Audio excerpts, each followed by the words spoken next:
Abra comigo sua Bíblia em Efésios capítulo 1, versículo 15 e 16. Carta de Paulo aos Efésios, capítulo 1, versículo 15 e 16.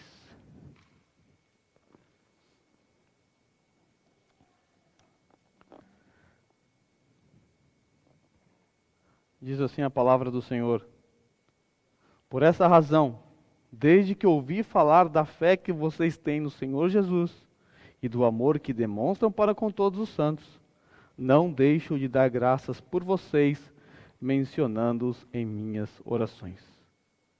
Curve sua cabeça.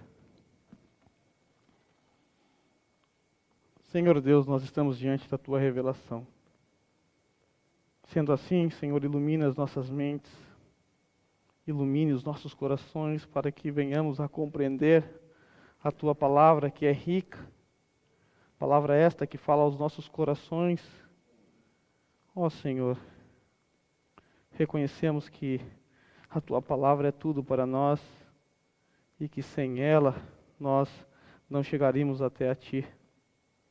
Por isso nós Te agradecemos por ela e suplicamos ao Senhor neste momento que fale aos nossos corações, nos faça refletir acerca de nós, acerca dos nossos erros, das nossas falhas, nos impulsione a viver uma vida santa, uma vida digna do Teu Evangelho. Eu te peço isso no nome santo de Jesus. Amém. Nos últimos 4 sermões pregados até aqui, nós estudamos acerca da origem da igreja. Nós vimos que a igreja teve origem na eternidade passada, quando a Santíssima Trindade entrou no pacto, o pacto de redenção. Nós vimos então, do versículo 3 ao versículo 14, a mais vigorosa declaração de fé cristã que se encontra nas Sagradas Escrituras. O parágrafo mais longo, aquele parágrafo profundo que trata da doutrina da redenção, de toda a sua abrangência e do papel da Santíssima Trindade nessa obra. Vimos que o Pai, ele tem um papel fundamental, importante na obra da redenção. Qual era o papel do Pai? Ou qual era a economia do Pai? O Pai nos elegeu antes da fundação do mundo para sermos santos e irrepreensíveis em sua presença. O Pai nos predestinou em amor para sermos adotados como filhos. Tudo isso por meio de Jesus Cristo. E o Filho? O Filho, ele executa o plano da redenção quando derrama o seu precioso sangue na cruz do Calvário. E é nos relatado que ele faz tudo isso por causa da sua rica graça. Na semana passada nós vimos que na obra da redenção compete ao Espírito Santo nos selar e ser o penhor da nossa herança. O penhor da nossa herança. E é de fundamental importância gravar em nossas mentes que temos em Cristo uma rica herança. Esta é a herança que nós recebemos já. Lembra do versículo 3? Bendito seja o Deus e Pai do nosso Senhor Jesus Cristo, que nos abençoou com todas as bênçãos espirituais nas regiões celestiais. Somos um povo abençoado. Já fomos abençoados nas regiões celestiais em Cristo. O que Paulo fará a partir de agora, nesta segunda sessão que se inicia neste capítulo, Paulo tratará de agradecer a Deus pela vida dos Efésios. Logo em seguida, próximo sermão, Paulo apresentará sua oração pelos irmãos daquela igreja. Paulo vai pedir algo por eles. A oração de Paulo pela igreja de Éfeso é uma oração interessante. Paulo não pede bênçãos espirituais, aliás, bênçãos materiais, nem tampouco Paulo pede essas bênçãos espirituais. Sabe por quê? Porque eles já foram abençoados nas regiões celestiais. Paulo pede para que eles sejam iluminados para compreenderem a sua rica herança em Cristo. Eles já receberam essa herança em Cristo, assim como nós. E Paulo ora então para que a mente deles sejam iluminadas, para que eles vivam de acordo com essa rica herança. Somos um povo rico em Cristo. Humanamente falando, é possível ser rico e viver como um pobre. Talvez você conhece uma história assim. Quando eu trabalhava no supermercado Itamaraty, lá em Taubaté, quando tinha meus 14 anos, todas as manhãs um senhor muito simpático, dócil, ele vinha com o seu daishá, empurrando, e catava papelão. Ele era um catador de papelão. Se vestia muito mal, chapéuzão de palha, com um cachorrinho sempre ao seu lado. Eu o apelidei de Carnegie, eu só não lembro porquê, mas eu ainda lembro do apelido que eu coloquei. E um dia a gerente disse que aquele homem era um homem de posses, um homem rico, um homem que tinha propriedades, casas alugadas. Aquilo era um pouco estranho, mas eu descobri que ele morava perto de casa. E para minha surpresa, de fato, ele era um homem rico, mas vivia como um pobre, como um mendigo. Sua esposa chegou a largar dele. Você não aguentou viver dessa forma? Como ele, sendo rico, não é capaz de trocar os talheres, que são os mesmos desde o dia em que eles se casaram. Enferrujados, tortos. Era alguém rico que tinha dinheiro, mas que vivia como um pobre. E essa pode ser a nossa realidade hoje. Somos ricos espiritualmente falando, mas podemos viver de migalhas das bênçãos espirituais que recebemos em Cristo. Agora, nesse novo parágrafo, nós vamos encontrar Paulo agradecendo a Deus e orando pela igreja de Éfeso. Vamos ficar apenas com a ação de graças. Vamos entender os motivos que Paulo tem para render ação de graças pela igreja de Éfeso. Nós encontramos dois motivos. Vamos ler o versículo 15 e 16 mais uma vez. Por essa razão, pronto, eu já não posso continuar. Quando eu me deparo com um versículo que começa com por essa razão, portanto, por esse motivo, eu não posso começar. Porque, portanto, aqui no texto, ou por essa razão, por esse motivo, dependendo da sua tradução, aponta para um elo de ligação com o que foi dito anteriormente. O portanto é uma resposta a algo que foi dito anteriormente. Portanto, é necessário pôr uma placa aqui. Tá, mas o que isso significa? Aí você volta. É que alguém caiu nesse buraco. Estava eu andando, tropecei e caí. Portanto, é necessário colocar uma placa.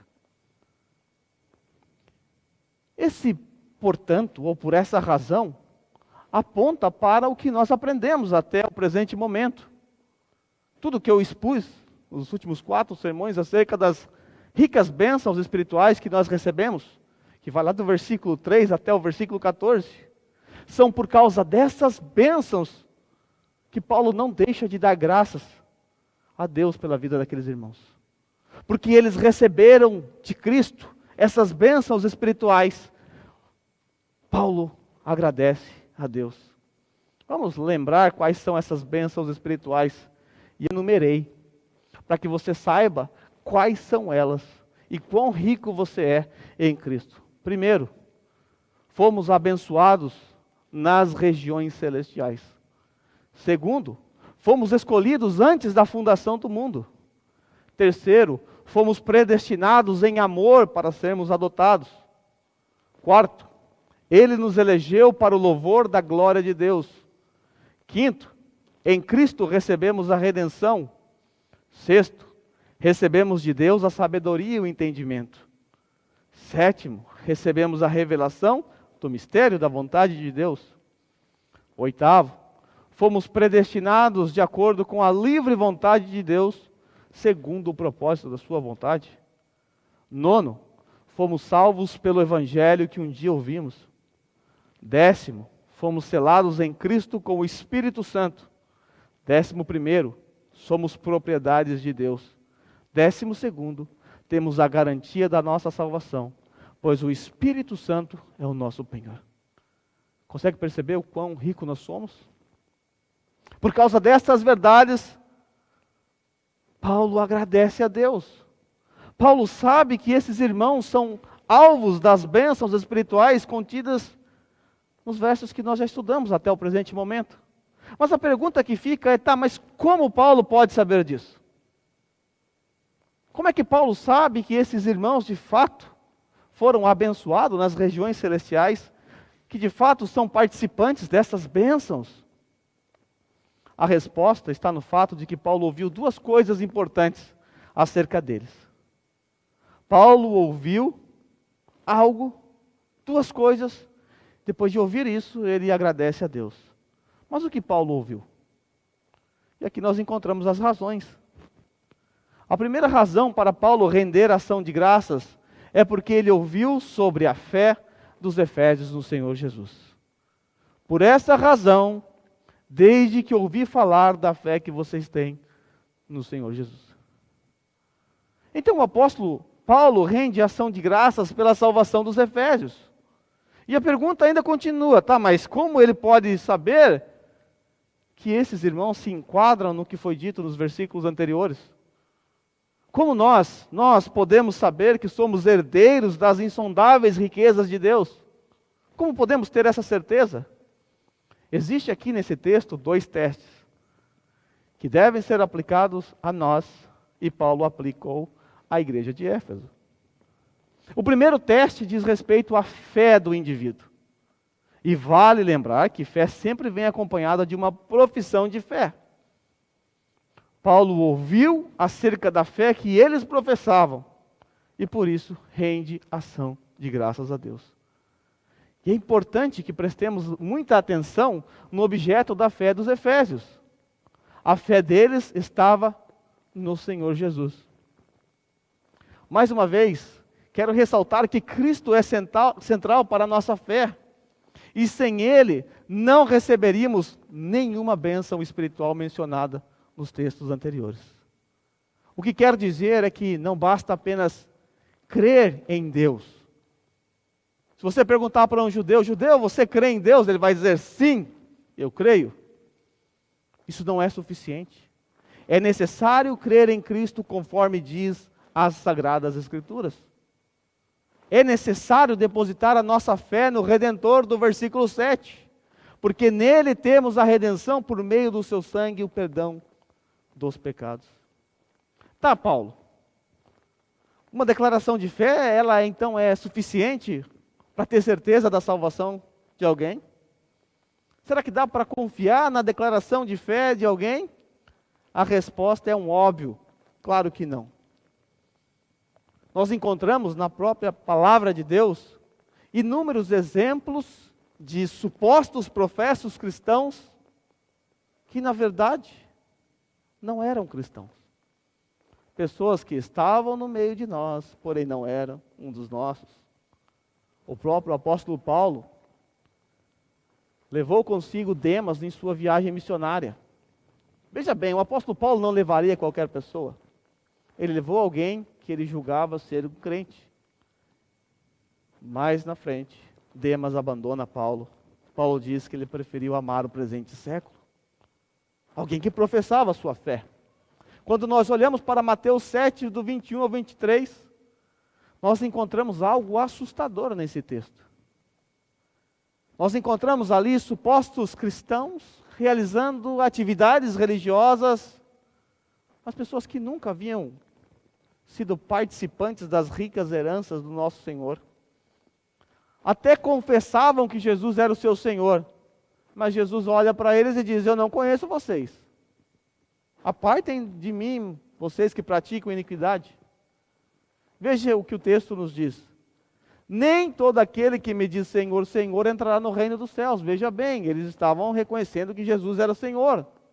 Eles professavam isso com seus lábios, Senhor, Senhor. Mas não vai entrar no reino dos céus por conta disso, simplesmente. Entra no reino dos céus aquele que faz a vontade do Pai que estás nos céus. Muitos me dirão naquele dia, Senhor, Senhor, não profetizamos em teu nome. Quem é que profetiza em nome de Jesus? Religiosos. Em teu nome não expulsamos demônios. Eram pessoas religiosas. Não realizamos milagres. Esse é o argumento deles. Então Jesus diz claramente: nunca os conheci. Não é que eu me esqueci de vocês, eu conheci vocês antes. A verdade é que eu nunca os conheci. Afastem-se de mim, vocês que praticam o mal. Diante desta realidade, como Paulo pode ter certeza acerca dos efésios? A resposta a encontramos nos versos que antecedem o versículo que eu acabei de ler. Veja o que é dito em Mateus 7, 17 e 20, os versos anteriores. Semelhantemente, toda árvore boa dá frutos bons, mas a árvore ruim dá frutos ruins. A árvore boa não pode dar frutos ruins, nem a árvore ruim pode dar frutos bons. Toda árvore que não produz bons frutos é cortada e lançada ao fogo. Assim, pelos seus frutos, vocês os reconhecerão. Eles podiam até professar com seus lábios que Jesus é o Senhor, mas não havia frutos. Não havia uma comprovação da fé deles, ou da profissão de fé deles. Há uma maneira pela qual podemos nos avaliar para descobrirmos se somos genuínos cristãos. Inclusive, a primeira epístola escrita por João, ela foi escrita com este propósito: dar-nos evidências esperadas na vida daqueles que são salvos. Encontramos ali em 1 João, e em toda a palavra de Deus, inúmeras provas. Porém, hoje vamos ficar apenas com essas duas provas apresentadas por Paulo nesse texto. Quais são as provas? A nossa fé e as boas obras. Já vimos que a profissão de fé, de fato, é indispensável como evidência da salvação de alguém. Ela se faz necessária. Daqui a 2 semanas, 2 irmãs e um irmão farão a sua profissão pública de fé através do batismo. Nesta cerimônia nas águas, eles testemunharão de forma verbal o que Deus realizou na vida deles. Testemunharão que morreram, foram sepultados e ressuscitaram com Cristo para a nova vida. E em seguida, testemunharão de forma simbólica estas verdades ao serem imergidos nas águas do batismo. A primeira prova observada por Paulo é a fé dos efésios em Cristo. Mas como vimos, a profissão de fé sozinha não serve de prova conclusiva. Então Paulo nos apresenta a segunda prova. Paulo rende a ação de graças por conta do amor presente na vida dos efésios. Por essa razão, desde que ouvi falar da fé que vocês têm no Senhor Jesus e do amor que demonstram para com todos os santos. Temos aqui mais um fundamento da certeza de Paulo quanto à eleição dos irmãos de Éfeso. As boas obras. Em Efésios 2, do 8 ao 10, Paulo deixa claro que não somos salvos pelas obras. Veja o que ele diz. Pois vocês são salvos pela graça, por meio da fé. Isso não vem de vocês, é dom de Deus, não por obras. Não por obras para que ninguém se glorie, porque somos criação de Deus, realizada em Cristo Jesus, preste atenção nesse finalidade, propósito, para fazermos boas obras, as quais Deus preparou antes para nós praticarmos. Atente para o raciocínio. Fomos salvos não por obras, mas para as boas obras. Em suma, as boas obras, elas não possuem ou não têm poder de nos salvar, mas têm poder de definir a veracidade da fé que professamos. A finalidade das boas obras são essas: testemunhar, testificar, dar clareza acerca da fé que professamos. Funcionam como evidências da nossa fé. E agora é inevitável não tocar naquele velho debate acerca de fé e obras, pois é o assunto tratado aqui. Muitos pensam que Paulo, em Romanos, contradiz Tiago em sua carta. Porém, isso não é verdade. Nós encontramos no raciocínio de Paulo a mesma relação que há entre fé e obras apresentada por Tiago. Veja bem. Tiago 2, 14 e 19. De que adianta, meus irmãos, alguém dizer que tem fé se não tem obras? Acaso a fé pode salvá-lo se um irmão ou irmã estiver necessitando de roupas e de alimento de cada dia e um de vocês lhe disser, vá em paz, aqueça-se, alimente-se até satisfazer-se, sem porém lhe der nada, o que adianta isso? Assim também a fé por si só, se não for acompanhada de obras, está morta. Mas alguém dirá, você tem fé, eu tenho obras. Mostre-me sua fé sem obras, e eu lhe mostrarei a minha fé. Como é que eu demonstro a minha fé? Pelas obras. Você crê que existe um só Deus? Muito bem, até mesmo os demônios creem e tremem. Conseguiu perceber aqui a perfeita conexão com o texto que estamos estudando nessa noite? Paulo rende ação de graças pela fé que esses irmãos têm em Cristo. Mas isso não é suficiente para lhe dar a certeza de que essa fé é genuína. Então Paulo acrescenta que esses irmãos comprovaram a veracidade da sua fé em Cristo através do amor que demonstram para com todos os santos. E é esta mesma realidade que podemos perceber em Tiago capítulo 2. Mostre-me sua fé sem obras, e eu lhe mostrarei a minha fé pelas obras. Obras nesse contexto é nada menos do que amor aos da família da fé. Que obras são esperadas aqui em Tiago? Amor aos da família da fé. Se um irmão ou irmã estiver necessitado, amor aos da família da fé. Obras significa cuidar, amar, alimentar os da família da fé. Assim, Paulo não apenas rende ação de graças pelo que ele ouviu acerca da fé desses irmãos, mas pelo que ele ouviu acerca das práticas amorosas realizadas por eles. O amor entre irmãos da comunidade é o ponto de identificação de um discípulo do Senhor. Se você perguntar para Jesus assim, Jesus, como faço para identificar um verdadeiro discípulo teu? Como faço? Jesus te responderia com João 13:35. Jesus diria assim, com isso todos saberão que vocês são meus discípulos, se vocês se amarem uns aos outros. Com isso, todos saberão que vocês são meus discípulos. Como? Isso o quê? Se vocês amarem uns aos outros.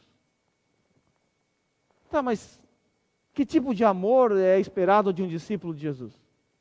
Eu tenho que amar. Tá, mas que tipo de amor? A resposta está no versículo anterior. Versículo 34. Um novo mandamento lhes dou. Preste atenção, Jesus está dizendo que vai dar um novo mandamento. E aí você espera algo novo. É novo? Ele está dizendo. Aí Jesus diz assim, ame-se uns aos outros como eu os amei. O que há de novo aqui? Mais para frente nós vamos ver que Jesus resumiu a lei em amor a Deus e amor ao próximo. Então não há nada de novo aqui, certo? Errado. Temos um elemento novo aqui. A lei de fato diz para amar uns aos outros. Porém aqui há um elemento novo e fundamental. Amem uns aos outros. Isso já está lá na lei. Assim como eu os amei. Agora o povo da nova aliança pode contemplar, vislumbrar um exemplo do que é o amor esperado. O povo da antiga aliança não tinha esse parâmetro que nós temos. Que tipo de amor é esperado de um discípulo de Cristo? É esperado que amemos uns aos outros, assim como Cristo nos amou. Não é qualquer tipo de amor. É o amor, é exatamente o amor que Cristo teve para com cada um de nós. É com esse mesmo amor que você deve amar o seu próximo. É um amor sacrificial. Como bem sabemos, o cristianismo é altruísta. Todos nós devemos ser outrocêntricos. Essa palavra não existe, é o Davi Mer que criou ela. Devemos ser outrocêntricos. O que é isso? Centrados no outro. Não devemos viver para nós mesmos. Não devemos ser egocêntricos, mas outrocêntricos. E é exatamente isso que Paulo ensina em Filipenses 2, 3 e 4. Nada façam por ambição egoísta ou por vaidade, mas humildemente considerem os outros superiores a si mesmos. Cada um cuide não somente dos seus interesses, mas também dos interesses dos outros. Foi exatamente isso que Jesus fez. Jesus não cuidou apenas do seu próprio interesse, mas ele cuidou dos nossos interesses.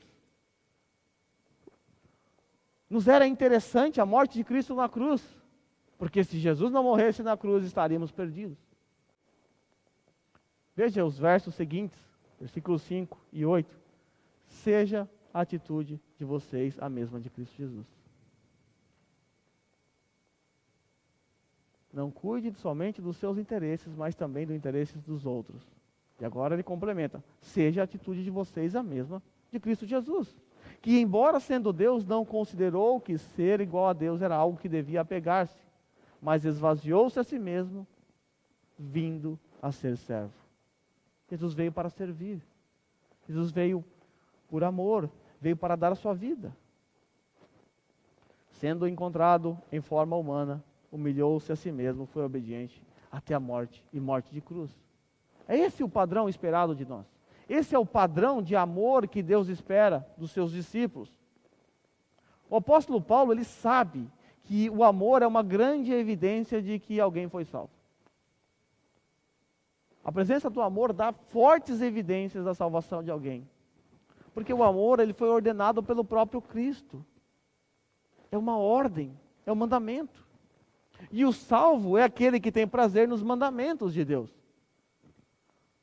O salvo, o eleito, é aquele que procura e busca, ele obedece, ele tem prazer em obedecer à lei de Deus. Só que ele não faz isso para ser salvo, ele faz isso porque foi salvo. Lembra quando Jesus foi inquirido pelos mestres da lei acerca do maior mandamento? Havia uma discussão naquela época entre os rabinos acerca de qual era o maior mandamento do decálogo. E aí eles resolveram então pegar Jesus, uma pegadinha. Mestre, qual é o maior mandamento da lei? Jesus responde: ame o Senhor seu Deus de todo o seu coração. Ame, amor. Ame o Senhor seu Deus de todo o coração, de toda a sua alma, de todo o seu entendimento. Esse é o primeiro e maior mandamento. Tá, mas e o segundo? O segundo é semelhante a ele. Ame o seu próximo como a si mesmo. O que há de semelhante? O amor.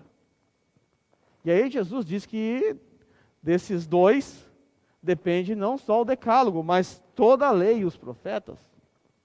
Toda a lei e os profetas. Não sei se você percebeu a importância do amor.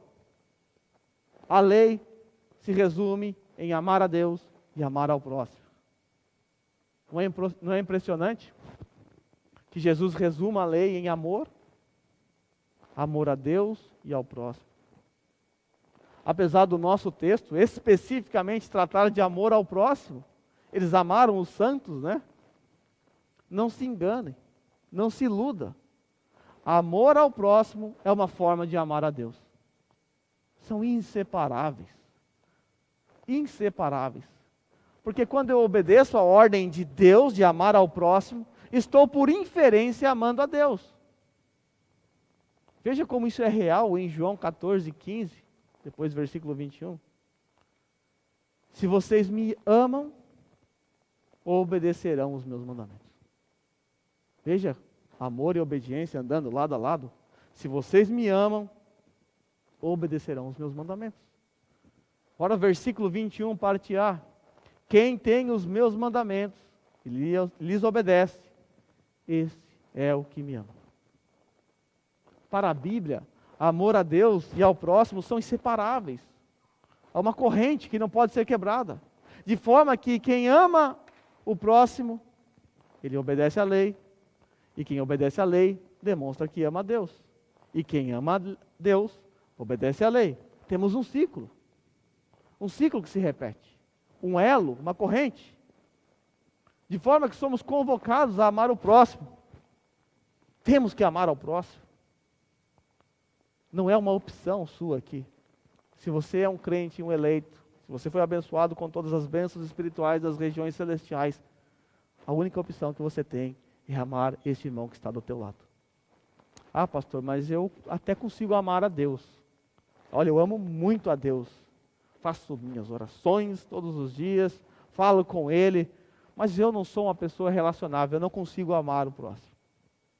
Eu não amo o próximo. Bom, a Bíblia tem uma resposta a isso. 1 João 4, 19 e 21. Veja a resposta da Bíblia para pessoas que dizem amar a Deus, mas que não conseguem amar ou até mesmo chegam a odiar o seu irmão. Nós amamos porque Ele nos amou primeiro. Nós só conseguimos amar porque fomos amados primeiro. Se Deus não nos amasse, nós não conseguiríamos amar o próximo. Porque o amor, como nós acabamos de ver, é uma evidência na vida daquele que foi regenerado. Se não houvesse a regeneração, nós somos egoístas por natureza. Só pensamos no próprio umbigo. E aí o texto prossegue.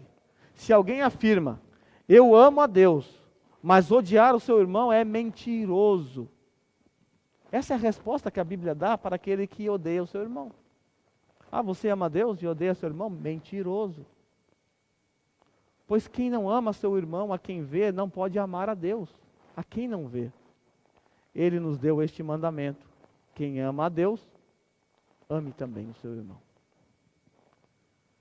Consegue entender o raciocínio bíblico? Quando amo o próximo, obedeço à lei moral de Deus que me manda amar o próximo. Com isso demonstro que amo a Deus. Se eu amo a Deus, obedecerei os seus mandamentos, logo amarei o próximo. Ciclo perfeito. Apesar do nosso texto tratar especificamente de amor ao próximo, não se iluda. O amor a Deus está aqui por inferência. Porque amar ao próximo é uma obediência ao mandamento que Jesus deu. Um novo mandamento vos dou, amem-se uns aos outros. E quando obedeço os mandamentos, aquele que tem os meus mandamentos e os guarda, este é que me ama. Uma questão final para a nossa reflexão. Será que nós temos de fato amado nossos irmãos assim como Cristo nos amou? De acordo com esse padrão? É difícil, mas o padrão está aí. Sei que na igreja nós encontramos todo tipo de pessoas. Algumas gostam de falar mais, outras falam menos. Uns gostam de viajar, outros gostam de ficar em casa. Uns são introvertidos, outros extrovertidos. O corpo de Cristo é um ajuntamento de pessoas salvas em Cristo com características, personalidades diferentes. Nós zelamos por unidade, não por uniformidade. Isso é impossível. Uniformidade seriam todos iguais, todos com o mesmo corte de cabelo do pastor. Tem alguns que estão tentando aí, né? Isso é impossível. A Bíblia fala de unidade. E unidade é apesar da diversidade. Apesar da diversidade, da diversidade. Nós não devemos construir muros entre irmãos. Nós não devemos. Porque na cruz Jesus derrubou o muro de separação. Jesus trouxe paz a povos que anteriormente eram irreconciliáveis. Naqueles dias, havia um grande muro de separação entre judeus e gentios. Dois povos que não se relacionavam. Dois povos que se odiavam. Duas classes de pessoas, judeus e gentios. Os judeus não comiam com os gentios. Não se assentavam à mesma mesa. Havia um muro intransponível. Veja o que Deus fez lá no capítulo 2, versículo 14 de Efésios. Pois Ele é a nossa paz, o qual de ambos fez um. Olha a unidade. Gentios, judeus, muro de separação, quebra-se o muro, unidade. O texto diz que o muro foi destruído, veja aí. E destruiu a barreira, o muro de inimizade, anulando em seu corpo a lei dos mandamentos expressa em ordenança. Qual era o objetivo disso? O objetivo dele era criar em si mesmo, dos dois, o novo homem, fazendo a paz e reconciliar com Deus os dois em um corpo. Como ele faz isso? Por meio da cruz. Por meio da cruz. Pela qual ele destruiu a inimizade. Ele veio e anunciou paz a vocês que estavam longe. Gentios estavam longe, afastados. E paz aos que estavam perto. Pois por meio dele, tanto nós, Paulo se coloca como um judeu, temos acesso ao Pai por um só Espírito. Tanto nós como vocês temos acesso ao Pai por um só Espírito. Veja o que Deus fez com o Evangelho. Veja o que a cruz de Cristo proporcionou. Unidade. Uniu um povo irreconciliável. É-nos dito, em primeiro lugar, que Ele é a nossa paz. Ele é a nossa paz. Só quando você cumprimenta alguém com a paz, essa é a paz de Cristo. Essa paz foi estabelecida entre dois povos irreconciliáveis. E desses dois povos Deus consegue criar um único povo. Colocou os dois no mesmo corpo. Vai participar da mesma igreja. Vai conviver junto. Ah, mas eu não quero saber. Vocês vão conviver juntos porque não há mais muro. Na cruz eu derrubei esse muro. Eu quebrei. Então Deus, em Cristo Jesus, destrói o muro de inimizade. Muro que nós reerguemos quando não amamos os nossos irmãos. Muro que reerguemos quando semeamos contendas no corpo de Cristo. Isso caracteriza uma desobediência aberta, consciente contra a palavra de Deus. A questão é, como podemos ter coragem de cometer tal infâmia? Como podemos nos levantar contra a obra de Cristo? E é exatamente isso que fazemos quando não amamos nossos irmãos. Quando levantamos barreiras entre irmãos, estamos menosprezando a obra de Cristo. Ele derrubou a barreira e você está erguendo a barreira, você está reedificando esse muro que ele derrubou. Agora você consegue entender porque Satanás vive minando os nossos relacionamentos aqui no corpo de Cristo? Você consegue entender o porquê ele vive usando línguas malignas no meio do povo de Deus para semear discórdia? O diabo só faz isso porque ele odeia a obra da cruz. Ele odeia a obra da cruz. Só que o diabo não faz isso sozinho. Ele não aparece do nada para alguém e diz assim: está aqui meu tridente, meu chifrão, estou nervoso, cheiro de enxofre. E ele chega para alguém assim: ei, está vendo aquela irmã ali? Sabe o que ela falou de você ontem? Ou, sabe aquele irmão? Acho que ele não vai com sua cara, hein? Viu como ele olhou torto para você? Ó, não convida aquela pessoa para sair com você não, é muito chato. O diabo não vai falar isso pessoalmente. Ele não vai aparecer para você e vai falar essas coisas.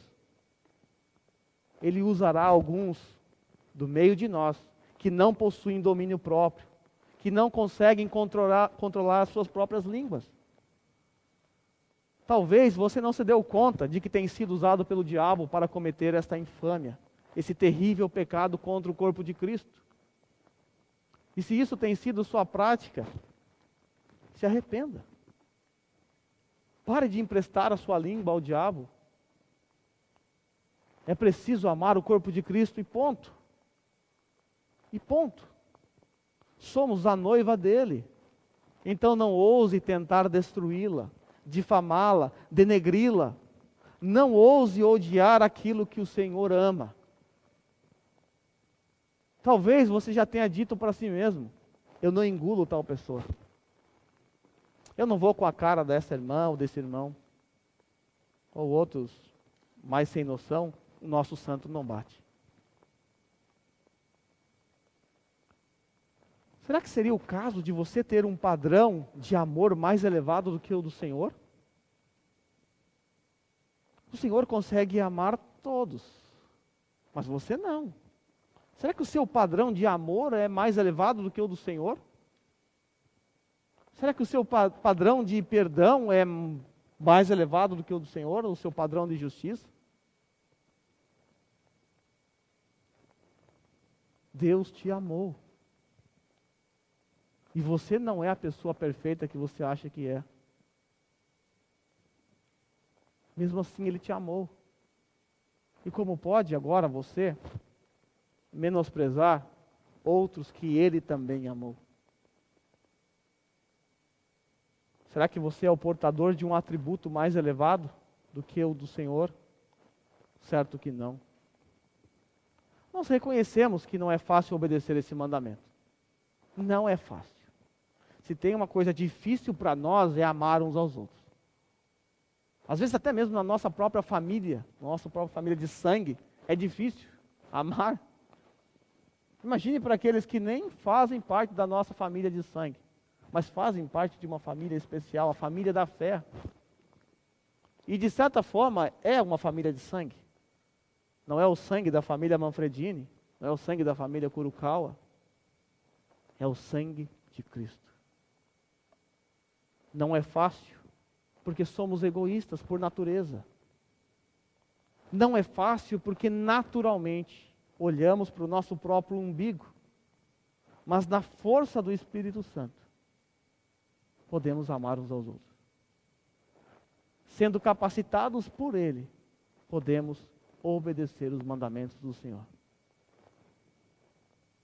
Que sejamos uma igreja conhecida por professar a sua fé, por ser zelosa pela sã doutrina, mas que também demonstre isso através do seu amor mútuo.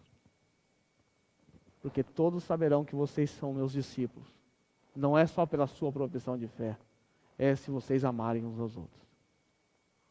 Que o mundo, ao olhar para nós, confirme a nossa profissão de fé através do amor observado aqui no nosso meio. Que o mundo, ao olhar para nós, perceba uma grande diferença que há entre nós e as pessoas do mundo. E a diferença é que nós amamos, apesar das divergências, apesar das personalidades, somos um povo que amamos, porque fomos amados primeiro. Somos um povo que amamos, porque amamos a Deus em primeiro lugar. E se amamos o Senhor, obedecemos os mandamentos. E Ele ordena, ame uns aos outros. Que sejamos conhecidos então, por expressar a nossa fé através do amor mútuo. Curva sua cabeça. Santo Deus, nós queremos te agradecer pela tua palavra e reconhecer que temos caído neste terrível pecado de difamar irmãos, de falar mal. Reconhecemos também que temos nutrido sentimentos pecaminosos com relação a irmãos. Sendo assim, Pai, sonda os nossos corações e nos ajude a vencer esse maldito pecado. Nos ajude a amar como o Senhor nos amou. Nos ajude a nos lembrar que o Senhor nos amou quando ainda éramos pecadores, quando ainda éramos inimigos teu. Nos ajude, Senhor, a perceber que a nossa língua é mais comprida do que deveria. Nos ajude a nos guardar, nos dê domínio próprio. Coloque em nosso coração amor por pessoas que nem sequer nos relacionamos aqui no corpo de Cristo. Nos aproxime, nos dê coragem para fazer um convite, para chamar para um café da manhã, para estreitar um laço. Que não haja no nosso meio esse muro de separação edificado por nós com o auxílio de Satanás. Nos ajude, ó Pai. Reconhecemos o nosso orgulho, o nosso egoísmo. Reconhecemos que isso não é fácil para nós, para nenhum de nós. E só podemos amar na força do Espírito Santo. Por isso, eu te peço essas coisas, confiante de que Tu nos ajudará, porque o Espírito habita em nós. Nós te pedimos isso no nome santo de Jesus. Amém. Vamos colocar